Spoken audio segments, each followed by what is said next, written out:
Why, hello there, everyone. I just finished watching episode 6 of Gundam The Witch from Mercury. And before I start talking about episode 6, some of you might be wondering where my video review is for episode 5. But I actually never recorded a video review for episode 5 because if you recall in the last video I posted, at the end, I mentioned that I was invited to be a guest on the Giant Robot FM podcast. So for episode 5, I talked about that pretty extensively with a couple other people on said podcast. And after talking about episode 5 for almost 2 hours on that podcast, I really did not feel like sitting down and recording my own video afterwards because I would basically just be repeating points that I had already made in the podcast, and I didn't feel like repeating myself. So if any of you guys are interested, I will put a link in the description. Last I checked, it's $5, so you guys can check that out and hear my thoughts about episode 5 in there pretty extensively, more extensive than what you would typically find in this series of videos I've been posting, since these videos typically are about 20 minutes, right? But basically, if you don't want to listen to the podcast, my main 2 points from episode 5 were that there were some pretty obvious parallels between Elan and 4 from Zeta Gundam, because for one, Elan was being referred to as Enhanced Person Number 4, so that's pretty on the nose. But also, both Elan and 4 go on a date with the main character shortly before they have to fight each other, and they also both die, right? But we didn't know Elan was going to die by the end of episode 5, right? That was an episode 6 thing, which I will get to. And also, by the way, this is my first real critique of the series so far.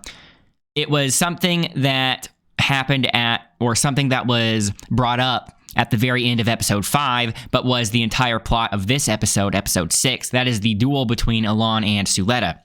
So I think it is incredibly stupid that Suletta had to agree to the terms that she would give up the aerial if she lost the duel, right? Because if you recall, in episode 5, when Elan and Duel are establishing the terms for their duel, and Elan states that if he wins, he will get to duel Suletta, and Suletta agrees, the only thing Suletta actually agreed to was that she would duel him, right? She never necessarily agreed to any kind of specific win or lose terms, right? She never agreed to a duel and also preemptively agreed to whatever kind of stakes he decides. She just agreed to a duel. So I thought that after Elan beat Ghoul, they were just going to do a duel purely for the sake of fulfilling the obligation, right? I didn't think that Elan and Suletta would need to have new stakes if they could just say the stakes of this duel are to fulfill an obligation of a previous duel, right? Because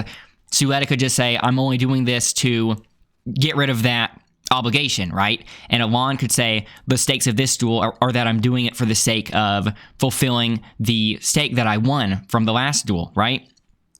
And so I think it's very strange, really weird world building that he's just able to make up a stake that extreme and she has to agree to it.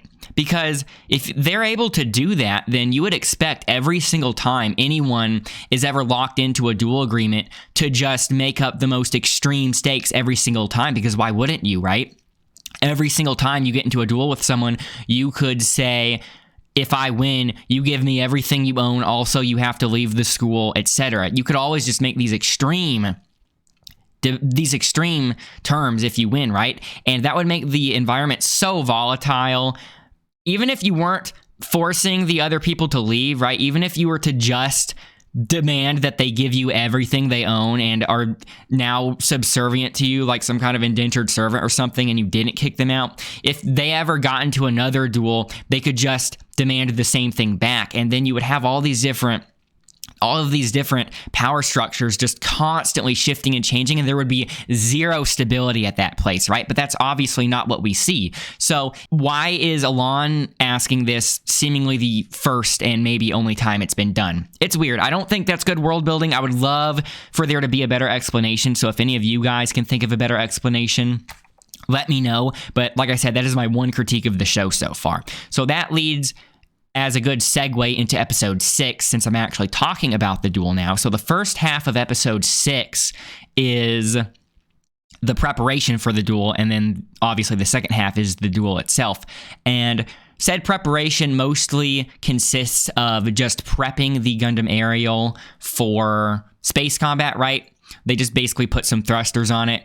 I don't know if I really saw any kind of vernier thrusters, right? Which is something you would normally need in other Gundam shows being in space, right? Because that's actually a real thing. So that way you could actually maneuver around instead of just thrusting forward without any other kind of control, right? But it looks as if what they put on the aerial were just actual thrusters to actually just move forward.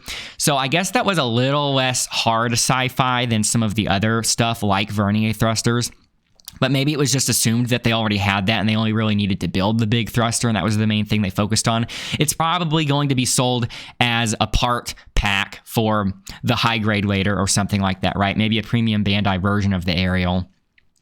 And I guess I'm just going to skip straight to talking about the duel, but she did confront Elan shortly before, and we got another happy birthday moment. We actually got 2 in this episode. And so in episode 5, and we were talking about this definitely got brought up in the podcast. In episode 5, because it was mostly about Elan, and they were raising all these questions about Elan, one of the questions that were raised was just about the nature of what he is, right? Because in the last episode, in episode 5, they were saying something about how Elan has someone else's face. So one of my theories was that he was some kind of Pinocchio permit robot, and they had to essentially model him after someone in that sense, right? But of course, there were other theories thrown around as well, but it's actually confirmed in this episode that he is essentially a body double for the real Elan. And that made me think that as soon as I saw that, I initially thought, okay, he's a clone of Elan, right? He's some kind of clone that they did some kind of permit enhancement on.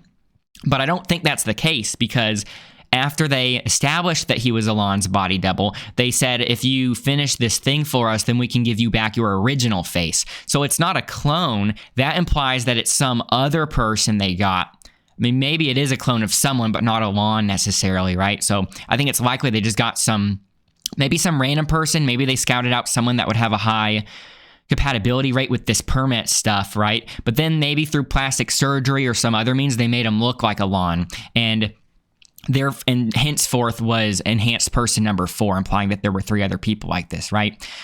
So that was the big, I wouldn't say big reveal, but big confirmation in this episode, because they essentially revealed that in episode 5, but they didn't really pinpoint it down to one specific thing, since there were multiple theories you could get from episode 5. And so they do the fight in space, right? And the Ferract, Elan's Gundam, eventually destroys the thruster and is able to just outmaneuver it, right? And so it's completely one-sided in the Ferract's favor in this case. But there was sort of a Deus Ex Machina, because the aerial did this EMP thing, this EMP sort of attack, this AoE attack that emanated outwards from itself, and just disabled the Ferract, right? So it was definitely a Deus Ex Machina, right? But I don't think it was necessarily I don't think the fight was necessarily supposed to be a cool fight in this case. I think the whole point of this fight was to lead up to that Deus Ex Machina, so that way it could lead to another, maybe not a reveal, but some kind of tease, a little bit more question raising for the audience. And that was the fact that when Elan was hit by that EMP, he saw something, and it looked like an outline of, it looked like the silhouette of a kid, right? You even heard the kid laughing. And that's likely Eri, right?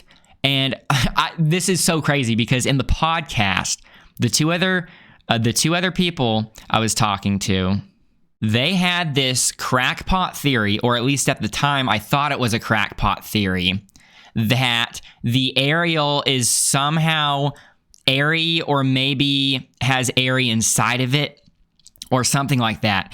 And what they were basing this on was the divination that was being done in episode 5, when Suletta was having her fortune read, and they were throwing these rocks or sticks or something down, and they were trying to identify what each one represented to her, right? Each one was a different person with a different relationship to her. And there was one that was sort of eluding the fortune teller, and she was asking if it's a sibling, right? And I just assumed that that was referring to the Ariel in a way of saying that the Ariel is like a sibling, right? But in the same episode, I did acknowledge the fact that they referred to it as a her, which is weird because up to this point, even though Suletta kept referring to Ariel as a sibling, I kept thinking of it as like a brother, right? Like a big brother archetype. But actually, they specifically used female gendered words when referring to the Ariel in episode 5, which seemed very deliberate, right? And so that was making me acknowledge that there might be some credence to that theory, but I didn't think it would be to that extent, right? But after seeing Elan seeing what he saw, I think that gives it a lot more likeliness of being true, which is crazy. I told them I would be totally down for this theory if it were true, but I wasn't buying it, but I'm definitely on board now. Because when Elan saw that silhouette of potentially Eri, I might have to go back to see the exact quote, but he said something along the lines of, "Oh, you're just like me," or "You're similar to me," or something like that. And we know Elan is some kind of perma-enhanced human, right? And if Eri was somehow turned into the Gundam Ariel, or somehow like had her brain incorporated into it or something, it could even be like the Hades system or the exam system. But at the very least, that would mean Eri was also enhanced with perma in one way or another, considering that a Gundam has perma inside of it, right? And it also kind of reminds me of Evangelion, if that's the case as well, right? With the whole big reveal that the Evas are actually not robots, but living creatures that are each character's mother, right? It's kind of similar to that, but obviously in this case, it would be Suletta's sister. And it's even possible that there were multiple Aries before Suletta, right? Because if Eri and Suletta look super similar, they could be clones, right? It could just be a case of them being actual sisters, hence why they look similar, but they could literally be actual clones because it could be something similar to what they're doing with Elan, right? And of course, speaking of Elan, still postponing talking about his death, wrote this down so I wouldn't forget. If Eri really is the Ariel, then that would be really funny wordplay because the Ariel sounds like Ariel, right? Eri's name plus the L in Elfrith, which is the Gundam that Eri was piloting at the beginning in the prologue episode. So that's some pretty cheesy wordplay, but definitely possible. I would not hold that wordplay beneath the show. And it would also answer the question of where the heck the Elfrith went, right? Maybe the Elfrith and the Ariel are the same mobile suit. It's just the Ariel is the powered up version or the final form of it. And so, okay, now talking about Elan, I did not think that they were going to kill Elan because, and obviously when I'm saying Elan, I'm talking about enhanced person number 4, not the actual Elan. Because I thought that if they were going to kill him, it would have been in the fight, right? Like a typical Cyber New type subplot. But he survived just fine, and that made me think it was going to have a relatively happy ending. But no, because later she's expecting him to show up, presumably to fulfill his obligation of agreeing to the term that he would tell her about himself, even though he already did kind of talk about himself during the fight, but obviously, not very extensively, just kind of vaguely. But he never shows up because they literally have him tied up and, not tied up, but he's locked up. And House Pale is talking about how they can just get a replacement, right? They already have someone else lined up. And it's not 100% confirmed that he died, but that pretty much just showed him get killed, right? They just didn't want to actually show the violence because he went off screen right when that laser beam or whatever it was fired at him, right? You saw something charging up in front of him and it was pretty much an execution, right? They were just doing away with him so that way they could make the way clear for the new replacement that's showing up. And so that's going to actually be crazy whenever the replacement shows up because will Suletta realize that it's a different person? Because obviously, no matter how much they condition this new Elan, he's not going to have the same memories as the previous one, right? And they might not have known how much Elan actually opened up to Suletta at the very end, right? I mean, maybe they actually, I think it would make sense that they heard what he was saying in the cockpit, but they never really understood what he was feeling when it came to Suletta, right? They were probably just taking what he said at face value. And so they're going to tell the new Elan about what the previous one said and did, so that way he can method act a lot better. But I'm still thinking that the new Elan isn't going to be able to fully act like the previous one. And I think Suletta's going to realize that, right? And if Suletta's running around saying to everyone that this new Elan is a fake, is a phony, and no one else believes her, she's going to seem crazy, right? I'm thinking she's not really going to get over that. She's just going to have to kind of accept it, and she's going to keep an eye on the new Elan and maybe eventually figure out what's going on that way. So let me know what you guys thought about that episode.